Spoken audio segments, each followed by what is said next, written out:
Ada kesalahan tata ruang Pak dari dulu? Iya, jadi mestinya kayak di Kuningan, kayak di Tamrin, kayak Sudirman, ini kan kantor-kantor. Iya. Di dekatnya mestinya ada apartemen yang murah, apartemen yang menengah, sehingga apa?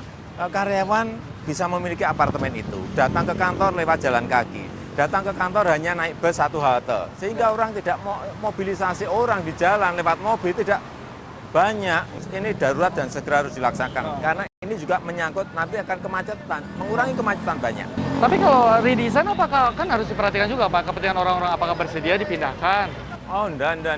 Karena ada tempat-tempat tertentu yang bisa kita pakai, yang tidak jauh dari lokasi kemacetan. Termasuk pasar tradisional. Oke. Itu tidak hanya dipakai untuk pasar, mestinya di atasnya, lantai kedua atau ketiga bisa pakai untuk poliklinik atau puskesmas.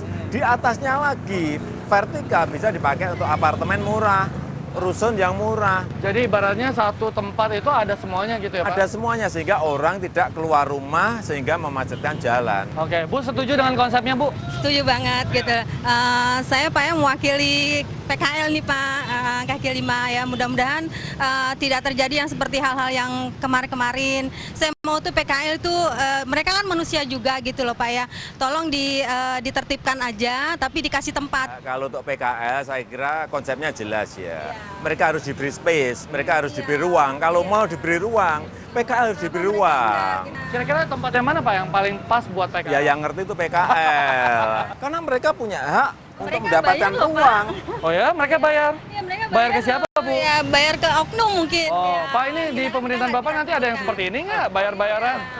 Jangan Retribusi itu ada Iya. kan, tetapi yang pungutan itu harus tidak ada. Harus tidak ada ya Pak?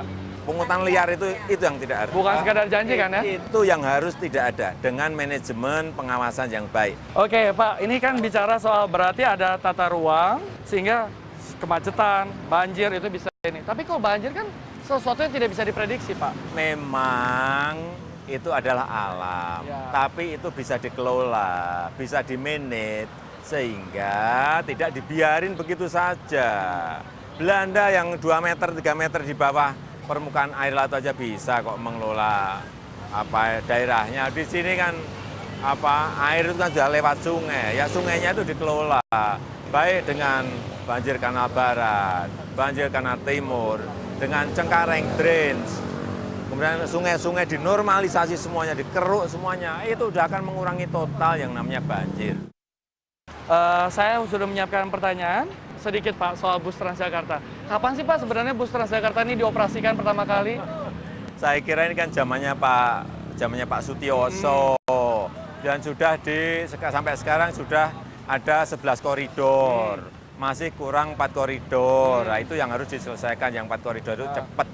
Tapi kira-kira dimulai sejak kapan Pak proyek ini sih? Dimulai kurang lebih ya mungkin 7-8 tahun yang lalu. Oke. Kalau nggak keliru. Nah Pak, ada satu lagi pertanyaan langsung lewat Twitter Pak. Ya. Seandainya seorang Jokowi terpilih jadi gubernur DKI Jakarta, bagaimana nasib kota tua Pak dan gedung-gedung tua Pak?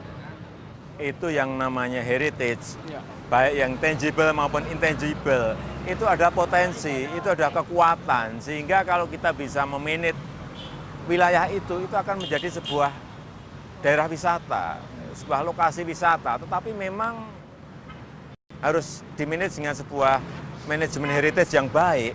Terima kasih Pak buat waktunya, sukses buat tanggal 11 Juli ya Pak. Dan pemirsa, terima kasih atas perhatian Anda. Saya Mega Chandra, sampai jumpa.